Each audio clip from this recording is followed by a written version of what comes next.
Saludos amigos, sean todos bienvenidos a la tertulia de Interalmería Televisión. La nefasta noticia que nos temíamos era que pudiera superar los 150 fallecidos por efecto de la tremenda dana que nos ha asolado a gran parte del país. Se ha superado ya esa cifra y ahora lo importante es rescatar a las víctimas mortales que todavía ahora mismo pues se contabilizan como desaparecidos, pero han pasado ya muchas horas y se teme lo peor. Banderas a media asta, minutos de silencio, luto nacional e internacional. La bandera de España también está a media asta en la Unión Europea. Es el momento también de hacer balance en la provincia de Almería, concretamente en la comarca del Poniente almeriense, donde ha habido diversas visitas. Ha habido visitas del delegado del Gobierno en Andalucía, acompañado del subdelegado del Gobierno de Almería y también de diputados y senadores de diversas formaciones políticas. Esta mañana, por ejemplo, Rafael Hernando Fraile, del Partido Popular, visitaba las instalaciones dañadas por el pedrisco. Y una de las personas que conoce bien esto e históricamente ha padecido no solamente el pedrisco, sino también los tornados, es José Antonio Buendía. Muy buenas noches, José Antonio. Buenas noches. Bueno, tú como por decirle, familia de agricultores de tradición en el campo de Dalías, porque todavía no era ni elegido, ¿has conocido estas circunstancias? Sí, no es la primera vez, evidentemente, que graniza, ¿no? Ha granizado otras veces, incluso yo diría que, me atrevería a decir que incluso más granizo, pero no de tanto tamaño, tan consecutivo y con tanta fuerza. Yo recuerdo en el 2005 que cuando iba para el Ejido, la carretera estaba inundada de un granizo que era un granizo como una plasta de nieve, granizo, tal, y todo eso cayó encima de los invernaderos y pesaba más, porque no era solamente hielo, no eran bolas de hielo, sino que era como una plasta de nieve mezclada con hielo y agua. Eso es, que otra vez el granizo ha caído más pequeñito, se fundía. Todo ha mejorado. Los invernaderos se hacen con más conciencia para evitar estas cosas, pero aún así no puede evitar lo que pasó el martes en el Ejido. Nosotros visitamos invernaderos desde el grupo político, visitamos varios invernaderos del Poniente, de la zona afectados. Y sí es cierto que la mayoría de los que cayeron al suelo eran más bien viejos, pero también había algunos nuevos. Las hectáreas afectadas he escuchado o se han apuntado por ahí noticias de 4.500 hectáreas. Muchas más. Lo que pasa es que para contabilizarlas, no sé si han contabilizado solamente las que han ido al suelo. Pasemos por cultivos donde el plástico era como si lo hubieran baleado con balas. El plástico nuevo, baleado, entraba el granizo dentro del invernadero y dañaba el fruto o la planta.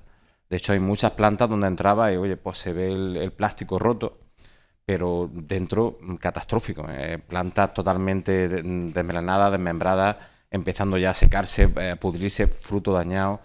¿Se podrá recuperar algo de esa plantación? Algo, otras nada. Lo que más había ahora era pimiento, calabacín, pepino. Pepino, pimiento, berenjena, calabacín también, pero más pimiento, por lo menos las que visitamos nosotros, más pimiento, pepino, berenjena. Una auténtica pena que algunos va a ser muy complicado levantar cabeza. A ver si esas famosas ayudas que siempre que hay una catástrofe se apuntan toda la élite política en esas macro reuniones que hacen, a ver si luego de verdad realmente llegan y llegan ya, y que no pase como el volcán de La Palma, que todavía están gente afectados esperando recibir ayuda. Sí. Y esas ayudas que se materialicen contra antes, ¿no? Yo desde aquí sí le diría a todo el que nos escuche que a ver si esa ayuda, igual que cuando vienen una patera, las traen de Canarias en avión en primera clase, o en segunda, o en turista, y lo alojan en hoteles de 5 estrellas, a ver si ahora todos los afectados no se quedan en polideportivos, como pasa en Valencia, y los afectados que hay aquí se les da una solución rápida. Más que nada porque son de aquí y llevan toda la vida trabajando y aportando para que cuando hay una desgracia de esta, la sociedad y el gobierno respondan. Antonio Pérez, buenas noches. Buenas noches. No sé si ese principio de reciprocidad, de primero contribuir para después obtener ayuda cuando la precisa, normalmente se produce. Aunque no se produzca, no se debe de esperar a que haya una reciprocidad. Ahora hay unas necesidades que la sociedad en su conjunto, representada por el gobierno, debe de intentar paliar o cubrir en todo lo posible, hayan o no hayan contribuido. Aquí esencialmente cuando se toca el campo, y se toca un campo como el de Almería, indudablemente han contribuido a un campo de mucho trabajo, de mucho esfuerzo, para sacar adelante unas cosechas que desgraciadamente con temporales de este tipo pues se pierden. La sociedad en su conjunto debe de solidarizarse, apoyar y ayudar a esas personas. Y también las administraciones. Las administraciones representan a la sociedad, claro. Son de parte del gobierno los encargados de gestionar esa sociedad. A veces, unas veces sí y otras veces no. Son los encargados, unas veces lo harán y otras no. Exactamente. Juan José Cano, buenas noches, almeriense. Pues buenas noches, almeriense. La verdad es que estamos en unos días un poco complicados, estamos oficialmente de luto. Lo que vimos el lunes en Almería nos parecía francamente grave. Cuando nos fuimos el jueves de la tertulia, comentamos de que se esperaban lluvias.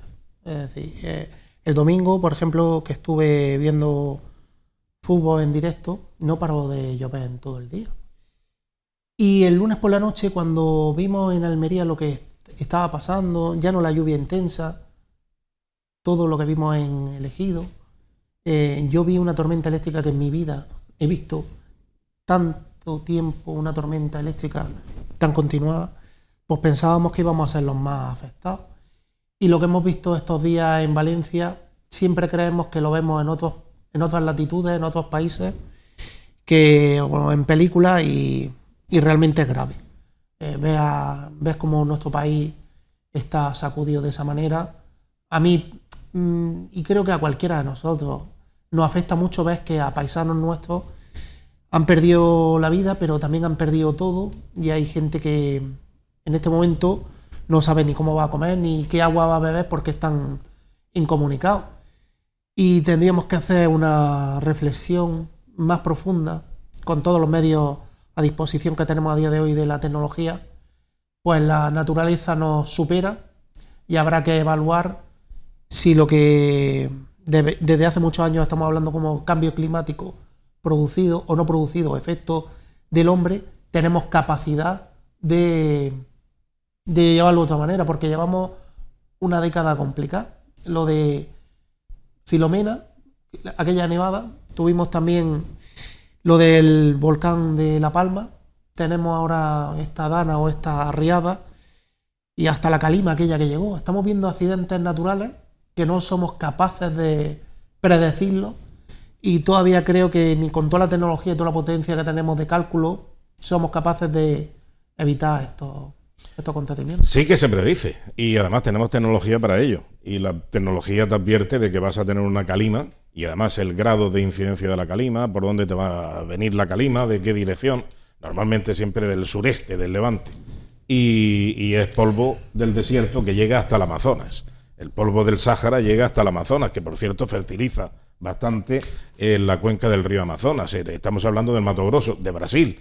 O sea que imagínate, aquí que estamos a 15 kilómetros de distancia por el estrecho. Pues si tenemos esa alerta, que es una de las, ahora mismo lo que hay en la parte de la miseria de la política, echándonos los muertos los unos a los otros, es que las previsiones y las predicciones que llegan a los ciudadanos pues no son transmitidas con la suficiente urgencia o severidad, o también no le hacemos ningún caso. Creo que es imposible, tal y conforme hemos visto, evitar que hubiera habido pérdidas humanas con lo que se nos ha venido encima. Además, es que cuando escuchas explicaciones estos días, que nos convertimos todos en meteorólogos, te lo cuentan y no te lo crees, como que eso descarga agua y a la vez se retroalimenta para descargar más todavía. Exacto. Te cuesta como entenderlo, ¿no? Cómo físicamente eso se produce, pero se está produciendo. Y que tengamos avisos por móvil, que tengamos información por redes sociales y no hayamos evitado que la gente durante un determinado tiempo hubiera salido de sus casas, que no hubieran ido a trabajo o a los colegios a comprar, y los hayamos dejado. Sobre todo la gran diferencia que hay con la riada anterior en Valencia, más allá de lo de la presa, que es otro tema a ver, son los desplazamientos en vehículos. La gente nos desplazamos en vehículos, cosa que antes no hacemos de forma tan masiva, y eso es lo que ha provocado la cantidad ingente de víctimas que tenemos. Muy bien, sí, Antonio. Por la información que tenemos, la AEMET, la agencia estatal encargada de la meteorología, sí avisó con 5 días de antelación de lo que se preveía. Lo que no predijo fue el volumen o la cantidad de agua de tormenta en la Dana, y eso ha cogido desprevenido a todo el mundo. Pero sí había aviso de que era una Dana fuerte. Hombre, 180 litros que... Y nadie le hizo caso. 180 no son 500, pero 180 ya son bastante. Ya son, y ya es para que se hubieran tomado algunas medidas. La costumbre, aquí tenemos noticias de lo que oímos, vemos en la tele y cosas así. La costumbre también en Valencia, por algunas circunstancias de riadas anteriores, es que cuando hay una tormenta o una lluvia fuerte, los coches se sacan de las cocheras para que no se aneguen, por así, que no los cubra el agua. Y en la calle donde han sufrido más daño, hemos visto esas calles o esas carreteras llenas de coches. No sabemos cómo actuar, los especialistas tampoco informan con exactitud, se escudan en que ha venido 3 veces más fuerte de lo que se había esperado, y ahora anda ya la miseria, como muy bien ha dicho Juanjo, de los políticos, queriendo echar la culpa uno a otro. Y no tienen la culpa ni uno ni otro, la tienen todos. Todos son culpables porque en un caso de esto, lo primero es buscar soluciones. Segundo, ayudar al que lo necesita. Y tiempo habrá de ver si hay que depurar responsabilidades. Pero no desde el primer momento, como lo están haciendo. Otra cosa que decía Juanjo es que, hombre, no sabemos cómo se ha producido esto, si es por el cambio climático, por incidencia directa de la mano del hombre y tal. La mano del hombre sí que tiene mucho que ver aquí, evidentemente, porque ha modificado el entorno medioambiental. Yo cuando salgo de los estudios y voy para casa, paso, no sé si es la demarcación territorial de La Cañada o el Alquián, por ahí anda, pero hay una hondonada donde hay 3 invernaderos. Es una olla. Y digo, ¿esto cómo es posible? ¿Cómo se ha permitido? No estamos hablando de una rambla, yo creo que no es ni siquiera escorrentía, es una olla. Y entonces, claro, eso sí, pero el problema es que hubiese escorrentía, porque la bardomera, que es el problema, la bardomera es cuando el arrastre pues te va produciendo una bola, como una bola de nieve, pero de porquería, de cañizos, de ramas, de coches, de restos de las viviendas, de un puente que ha arrancado. Eso es la bardomera. Entonces, ¿qué es lo que pasa? Que la bardomera es lo que va taponando. Pero claro, porque ha habido un arrastre previo de cosas que ha puesto ahí el hombre. Entonces, ¿cuál es el problema? Que el agua siempre va a aparecer con su escritura de propiedad bajo el brazo. Porque por ahí es por donde ha pasado el agua siempre, toda la vida. De toda la vida. Y aquí en Almería se han hecho cosas, pues yo ayer lo decía y lo vuelvo a repetir, la Rambla de Almería, cuando vas al parking subterráneo de la Rambla, no tiene todo el ancho de la Rambla, el parking. Han reservado un lateral para el aliviadero de las aguas pluviales Rambla Arriba. Y Rambla Arriba, ¿qué es lo que se ha hecho? Laminar las avenidas. Hay una especie de escalones que primero se rebosa uno, después pasa el otro y así al siguiente. Y claro, eso modera la riada. Además pero de ese laminado, hay 3 pantanetas. Exactamente, las pantanetas no sé cómo le llaman técnicamente. La cabecera, pero la sí. cabecera de la Rambla. Pero bueno, esa es la solución. Luego está la balsa de las tormentas, que Roquetas de Mar fue pionera, precisamente la localidad de Roquetas de Mar en esta experiencia, haciendo una balsa de las tormentas. Porque, claro, había inundaciones en las marinas, había también en el Solanillo, había en los bajos, o sea, en Roquetas, pues bueno, pues y entonces el núcleo urbano se inundaba también. Eso Antonio, tienes toda razón, y es que últimamente no solamente son invernaderos, estamos viendo construcción de viviendas, claro. Se ve una imagen de Valencia donde se ve prácticamente en el cauce en mitad, que había viviendas prácticamente en mitad. Sí. Que se ven enterradas. Y naves comerciales. Y locales comerciales. Industrias. Ahí es donde el político sí lo acusaría de lleno. No se puede permitir, pero si ya sabes que está en riesgo ahí. Es que cuando ya nos ponemos a hablar de estos temas y tienes que intentar empaparte, nunca mejor dicho, de todo lo que hay, es que hay análisis de suelo, es decir, los arquitectos conocen las zonas donde se producen las inundaciones. Claro. Esos estudios están ya hechos y le estamos dando vueltas durante muchos años al impacto que tiene el algarrobico en Almería por cómo impacta en el medio ambiente y cómo hemos destruido la montaña, cómo se dan licencias de construcción de viviendas en zonas que son inundables. ¿A quién hay que pedirle, ¿a quién hay que pedirle explicaciones de permitir eso por más que tenga un terreno?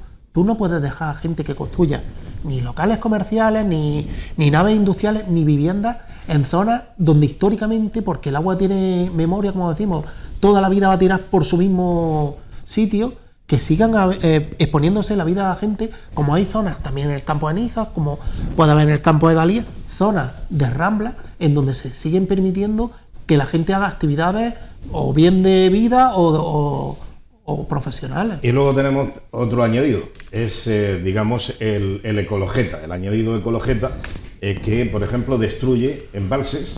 ¿Por qué? Porque el lucio, el barbo y la trucha tienen que ir sin obstáculos, tienen que discurrir por el río sin problema. Y entonces esa pantaneta, ese embalse, hay que destruirlo. Y se han destruido.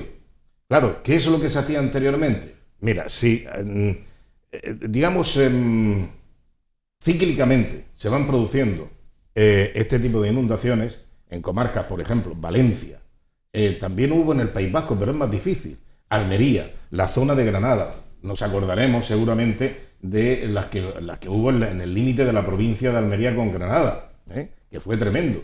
Y bueno, pues ha habido en Málaga también inundaciones, pues, pero especialmente en Valencia. ¿Qué es lo que hizo, por ejemplo, Franco en las inundaciones del 47? 57, perdón, del 57. Bueno, pues lo que hizo fue recanalizar el río Turia. Exactamente, y entonces, claro, cuando llegas a Valencia, lo primero que ves es llevas varios kilómetros discurriendo paralelamente con un caudal anchísimo, que dices, bueno, si aquí no hay río, ¿esto para qué es? Pues para eso, para evitar que se inunde Valencia. Medida de uno de los técnicos que intervino ahí, son 12 kilómetros del nuevo Turia, digamos, la desembocadura, con una anchura mínima de 175 metros, con 2 carreteras paralelas a los lados, con 3 puentes para ferrocarril, 9 para carreteras, todas las comunicaciones telefónicas, hidráulica de agua, todas comunicaciones en esa obra. Esa obra ha evitado ahora una desgracia inmensa en Valencia, porque si el agua que bajaba por el Turia hubiera ido por el antiguo cauce del Turia, por el centro de la ciudad, prácticamente se la lleva por delante. Otra obra que también ha aliviado, dentro de lo terrible que es la desgracia de esta dana, ha aliviado en parte la desgracia, es un pantano que hay, que ha absorbido 20 y tantos hectómetros cúbicos, no sé cuántos, de todo esto, que irá soltando, pero despacio, no como hasta ahora. Eso es tomar medidas. Cuando ocurre una cosa de esta, nunca podemos pensar que ha ocurrido y no va a volver a ocurrir. Ocurrirá. Al revés, como decía Juanjo, lo más normal es que se repita, que son cíclicas. A mí me pilló muy pequeño, pero tuve que viajar a Valencia, creo que fue a principios de los 80, que hubo otra riada espectacular, porque recuerdo... En el 82. Recuerdo ir en coche. En Murcia, trabajando, que allí estuve 3 años, y precisamente fuimos a cubrir las inundaciones de Alicante. Y cuando íbamos camino de Alicante, oye, que las inundaciones están en Murcia, y nos tuvimos que dar la vuelta, ¿en qué nos vimos? Para pasar a algunos... me acuerdo que fue, no sé si fue en Monteagudo, me parece que fue, que allí nos quedamos prácticamente tirados. Yo no he visto cosa igual. ¿Cómo puede navegar un coche? Es que un coche con un poquito de agua que lo eleve, ya lo pone en flotación, y es una cosa increíble. Y es una sensación de decir, bueno, que sea lo que Dios quiera. Y lo hemos visto estos días hasta con camiones que los ves muy pesados y hacerlo. Y recuerdo aquella imagen, pues tendría unos 7 años en aquel momento, de ver esos naranjos arrancados y tal. Entonces, ¿qué ocurre en Valencia para que estas riadas sean tan constantes? Parte del clima tiene que ser propicio por la zona geográfica donde está, pero también para que sean tan devastadoras. ¿Qué núcleos de población tienen que están en unas estribaciones de zonas donde pasa el agua, que siempre hay este tipo de tragedias? Bueno, pues a lo mejor hay que hacerse esa pregunta y buscar la respuesta no precisamente ni en Valencia, ni en España, ni en Europa, ni siquiera en el Mediterráneo. ¿Por qué se vuelve tan virulento el Mediterráneo para este tipo de fenómenos adversos? Pues posiblemente haya que encontrar esto, pues qué te digo yo, en el Océano Pacífico, en la Polinesia, por ejemplo en la isla de Tonga. ¿Alguien ha oído hablar de la isla de Tonga? ¿Habéis oído hablar del cambio climático? Sí, ¿verdad? Sí. Pero de la isla de Tonga no habéis oído hablar. Y de Unga Tonga, menos todavía.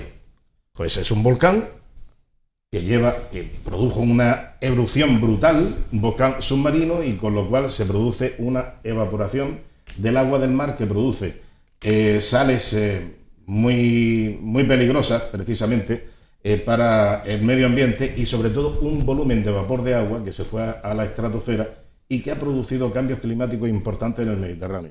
y que tienen una persistencia de entre 5 y 8 años. Y estamos dentro de ese entorno, dentro de ese segmento.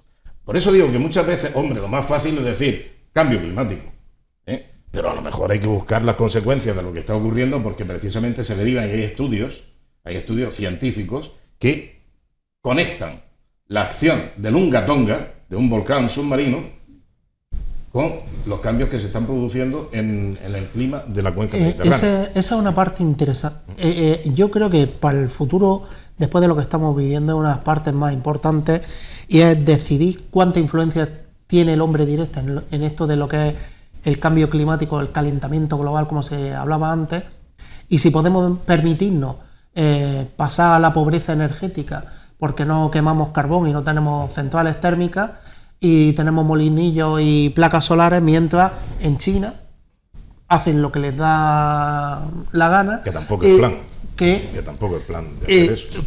Y ellos están contribuyendo a ese tema. Es decir, aquí lo que es la polución y los problemas medioambientales, no hay una frontera física que terminan en China o no. Bueno, vamos a escuchar, seguimos con este asunto que es prioritario, evidentemente, en Almería. Afortunadamente no contabilizamos víctimas mortales, pero sí muchos destrozos, tanto en las infraestructuras, porque todavía hay una carretera en Serón, la variante de Serón, que está cortada. Se ha llevado la lluvia, se ha llevado como 40 metros de un viaducto, de un puente. Bueno, pues mientras que todo eso se arregla, ya el resto de carreteras más o menos con alguna pequeña incidencia. Por lo menos ayer había 3 que estaban arreglando y quitando, yo qué sé, porque había desprendimientos y tal, pero que se podían transitar. Vamos ahora a la contabilización de los daños y sobre todo también de las visitas de los políticos y los responsables, en este caso del gobierno. Hoy ha estado el delegado del gobierno en Andalucía, acompañado del alcalde de El Ejido. Vamos a escuchar esas declaraciones. En principio se declaran provincias o comarcas dentro de las provincias de toda España. Evidentemente hablamos de Valencia, Castilla-La Mancha y Andalucía, en este caso concreto, que hayan podido resultar afectadas por este fenómeno adverso climatológico como es la lana, ¿no? Se abrirá con posterioridad un periodo de plazo para presentar cada una de las distintas administraciones, especialmente administraciones locales, que se ubican dentro de ese espacio, las ayudas correspondientes, sean privados o públicos, en función de las líneas que se hayan activado. Bueno, y los que no necesitan ponerse de acuerdo con ninguna administración ni nada de eso, son los cuerpos de seguridad del Estado. También están las fuerzas de seguridad del Estado, que se les ha echado de menos y se les está reclamando que se presente el ejército rápidamente para por lo menos solucionar el problema que hay en algunos pueblos. Pero la Guardia Civil no hace falta que nadie les diga ponte en marcha. Se pusieron en marcha desde el minuto 0 y ahí los tenemos. Por ejemplo, vemos unas imágenes en la provincia de Almería que han sido registradas por la propia Guardia Civil. Ahora veréis incluso que el Seprona no solamente estaba solucionando los problemas de tráfico y tal, sino que también había rescate de animales que también fueron víctimas de las grandes precipitaciones, ¿no? Porque es que, claro, si están anidando, por ejemplo, o están en una madriguera o lo que sea, pues todo eso se anega y corren peligro de morir ahogados los animales. Ahí vemos también estas imágenes de la Guardia Civil, cómo han estado las carreteras en algunos puntos de la provincia de Almería. No solamente es en la zona del poniente, también en la zona norte, comarca del Nacimiento, en la cuenca de la Almanzora, pues prácticamente toda la cuenca de la Almanzora ya han visto, ya contábamos lo que ha sucedido, por ejemplo, con la variante de Serón, que tiene 40 metros de rotura de la vía. De desaparición de la vía. Ahí vemos el Almanzora, el torrencial Almanzora, como dice el himno de Almería. Claro, el torrencial Almanzora es cuando pasan estas cosas, porque de torrencial nunca ha tenido nada, salvo estas circunstancias. Ahí vemos al Seprona que ha rescatado un águila, por ejemplo, que estaba pues en unas condiciones pues peligrosas para la vida de esta ave. Bueno, pues vamos ahora a escuchar también otras declaraciones, como por ejemplo desde la Junta de Andalucía, qué se va a hacer, qué se está haciendo y qué se va a hacer en lo sucesivo para paliar los problemas que tenemos de cosechas perdidas, de situación de zona catastrófica, si se va a declarar o no. Vamos a escuchar lo que decía el consejero Ramón Fernández Pacheco. Nos encontramos ante una situación de emergencia nacional que implica a varias comunidades autónomas y la incidencia está siendo pues terrible, ¿no?, a lo largo de las 8 provincias de Andalucía. En lo que tiene que ver con la Consejería de Agricultura, en primer lugar, cuantificamos daños y consecuencias en los cultivos de nuestra tierra. Podemos hablar de unas 2.400 hectáreas afectadas de invernaderos en el poniente de Almería. En esta comarca, unas 60 hectáreas, principalmente en los municipios de Armuña y de Purchena. Tenemos otras 2.000 hectáreas afectadas por la crecida del río Guadalhorce en la provincia de Málaga, y seguimos muy atentos al río Guadalete, que a su paso por Jerez parece que puede desbordarse a lo largo del día, con la posible afección que eso pueda tener también en los cultivos de la zona. ¿Y qué hay de las ayudas por parte del Gobierno central? Pues también hay que barajar esa posibilidad y sobre todo estar atentos a cómo reacciona el Gobierno de Pedro Sánchez. Del Gobierno de la Junta de Andalucía mantenemos contacto directo con todas las administraciones públicas, por supuesto con los ayuntamientos, que a pie de territorio se convierten en los mejores aliados con los que cuenta el Gobierno andaluz para hacer frente a las consecuencias de la DANA, pero también con el Gobierno de España. Yo ayer tuve la oportunidad de hablar con el ministro de Agricultura, expresarle cuál era la situación que estaba viviendo nuestro campo y solicitarle toda la ayuda que por otra parte el ministro me ofreció desde un primer momento. Y por último, significar, pues como lo más significativo en cuanto a los viales de la provincia de Almería, la desaparición de esos 40 metros de la carretera, en este caso la variante de Serón. Vamos a escucharle. Desde primera hora preocupadísimo con la situación que vivía esta variante de Serón. Como vemos, pues se ha llevado el agua, se ha llevado aproximadamente 40 metros de carretera, y lo que estamos haciendo ahora es evaluando el riesgo y evaluando los daños para trabajar en esa emergencia futura en la que ya estamos, como digo, estudiando.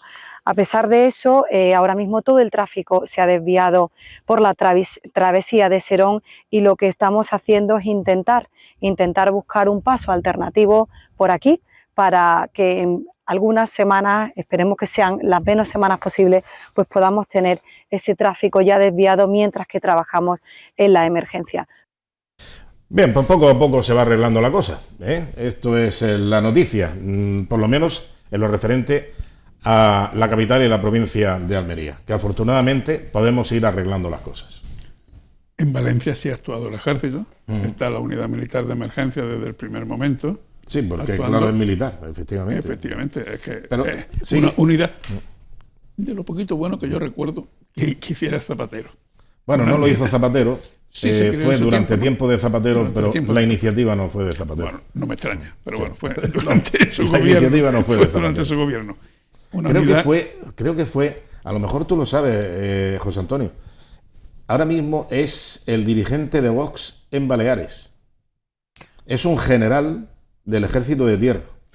Y no me acuerdo del nombre, la verdad. Ahora mismo no recuerdo el nombre, pero sé que es un dirigente, si no el máximo dirigente de Vox en Baleares, que es general. Tampoco sé de qué empleo, si es de división, de brigada o de lo que sea, no lo sé.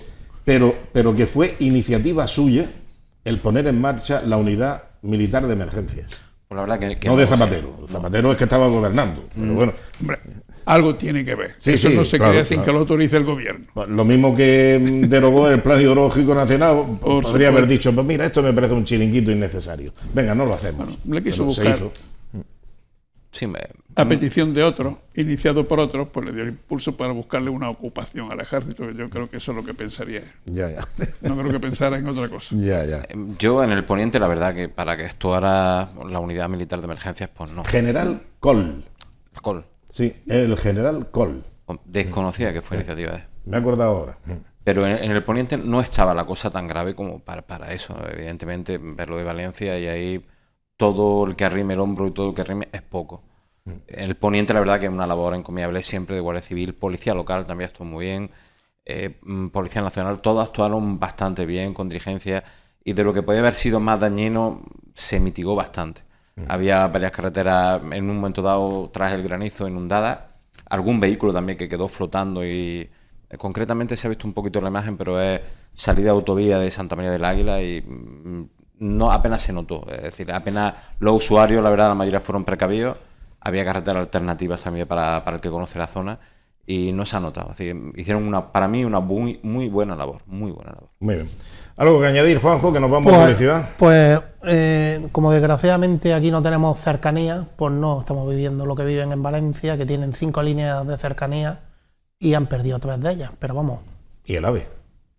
El AVE puede ser que lo recuperen en corto, medianamente, pero es que lo del cercanía parece que es una tragedia importante, es decir, estamos hablando de muchos kilómetros y no va a haber capacidad de recuperación inmediata. Muy bien. Bueno, hacemos un breve paréntesis ahora para la publicidad y queremos establecer aquí el paréntesis, porque ahora lo que viene es evidenciar la miseria de algunos políticos, de algunos dirigentes políticos, la miseria también moral, la bajeza moral, como decía Feijóo, de un gobierno socialista, porque ayer se cometieron algunas tropelías realmente impresionantes. De eso hablaremos en los próximos minutos. Hasta ahora.